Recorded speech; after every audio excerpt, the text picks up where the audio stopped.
100 seat துணை முதல்வர் பதவி துணிச்சலாக விஜய் கொடுத்த ஆஃபர் ஆடி போன டெல்லி காங்கிரஸ். விஜய் 2026 தமிழக சட்டமன்ற தேர்தலை முன்னிட்டு காங்கிரஸ் கட்சியுடன் கூட்டணி அமைத்தால் 100 சட்டமன்ற தொகுதிகள் துணை முதலமைச்சர் மற்றும் அமைச்சர் பதவிகளை தமிழக வெற்றிக் கழகம் சார்பில் முன்மொழிந்துள்ளார் என்று அவருக்கு நெருக்கமான அரசியல் வட்டாரங்கள் தெரிவிக்கிறது. விஜயின் சென்னை இல்லத்தில் காங்கிரஸ் பொறுப்பாளர் பிரவீன் சக்கரவர்த்தியுடனான இந்த ரகசிய பேச்சு தமிழக அரசியல் வட்டாரங்களில் பெரும் பரபரப்பை ஏற்படுத்தியுள்ளது. காங்கிரசின் தொழில் வல்லுநர் மற்றும் தரவு பகுப்பாய்வு துறைக்கு தலைமை தாங்கும் சக்கரவர்த்தி விஜயை சந்தித்து உறுதிப்படுத்தினார். ஆனால் இந்த சந்திப்பின் விவரங்கள் குறித்து கருத்துக்கள் தெரிவிக்க அவர் மறுத்துவிட்டார்.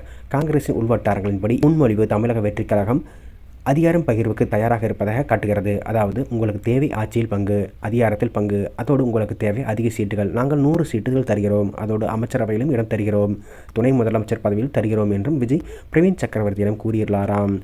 இந்த சந்திப்பு காங்கிரசின் தமிழக பிரிவில் அதிர்வலைகளை ஏற்படுத்தி அதன் கூட்டணி கட்சியான திமுகவை கவலைக்குள்ளாக்கியது. பிரவீன் சக்கரவர்த்தி ராகுல் காந்திக்கு நெருக்கம்.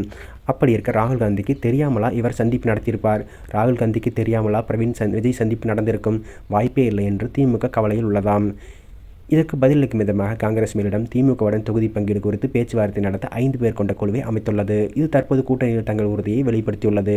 2026 சட்டமன்ற தேர்தலை முன்னிட்டு கூட்டணி தொடர்பாக திராவிட முன்னேற்றக் கழகத்திடம் காங்கிரஸ் கட்சி உறுதியான கோரிக்கைகளை முன்வைத்துள்ளது. கணிசமான பிரதிநிதித்துவம் கோரும் காங்கிரஸ் 3 விதமான ஃபார்முலாக்களை முன்வைத்துள்ளது. இதை கேட்டு திமுக தரப்பு அதிர்ச்சி அடைந்துள்ளதாம். முதல்வரும் திமுக தலைவருமான மு.க. ஸ்டாலினை கடந்த 2 நாட்களுக்கு முன் சந்தித்து காங்கிரஸ் குழு தொகுதி பங்கீடு பற்றி பேசுவதற்காக முக்கிய ஆலோசனை கூட்டம் நடந்தது. கூட்டணி கட்சிகளுடன் தொகுதி பங்கீடு தொடர்பாக பேச்சுவார்த்தை நடத்துவதற்காக காங்கிரஸ் அமைத்த 5 பேர் கொண்ட குழு கடந்த புதன்கிழமை திமுக தலைமையகத்தில் முதல்வர் மு.க. ஸ்டாலினை சந்தித்தது. இதில் ஏஐசிசி பொறுப்பாளர் கிரிஷ் சோடங்கர், மூத்த தலைவர்கள் சூரஜ் ஹெக்டே, நிவேதித் ஆல்வா, தமிழ்நாடு காங்கிரஸ் தலைவர் கே. செல்வ பெருந்தகை, சட்டமன்ற கட்சித் தலைவர்கள் எஸ். ராஜேஷ்குமார் ஆகியோர் இடம்பெற்றுள்ளார்கள். காங்கிரஸ் 3 விதமான ஃபார்முலாக்களை முன்வைத்துள்ளது. இதை கேட்டு திமுக தரப்பு அதிர்ச்சி அடைந்துள்ளதாம். 25 சட்டமன்ற தொகுதிகள் அல்லது 40 தொகுதிகளுடன் அமைச்சரவை பதவிகள் அல்லது 30 தொகுதிகளுடன் 5 மாநிலங்களவை இடங்கள்.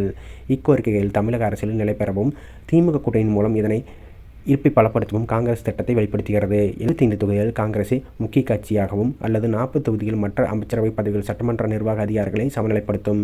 திமுக பெரிய எண்ணிக்கையை மறுக்கும் பட்சத்தில் 30 தொகுதிகளுடன் 5 மாநிலங்களவை இடங்கள் மாற்று திட்டமாகும். திமுக தலைவர் இக்கோரிக்கைகளை ஆய்வு செய்து வருகிறார்கள். ஆனால் திமுக தலைவர்கள் யாருக்கும் மேற்கண்ட 3 ஃபார்முலாக்களும் விருப்பம் இல்லை. 75 தொகுதிகள் வழங்குவது காங்கிரஸ் கட்சியின் ஆதிக்கத்தை பலவீனப்படுத்தும் என்றும் சிலர் கருத, அதிக இடம் கொடுத்தால் நாம் தனித்து ஆட்சி அமைக்க முடியாது என்றும் நினைக்கிறார்கள். இக்கோரிக்கையில் கூட்டணி இத்தகைய அழுத்தத்தில் நீடிக்குமா என்ற விவாதங்களை தூண்டிவிட்டுள்ளது.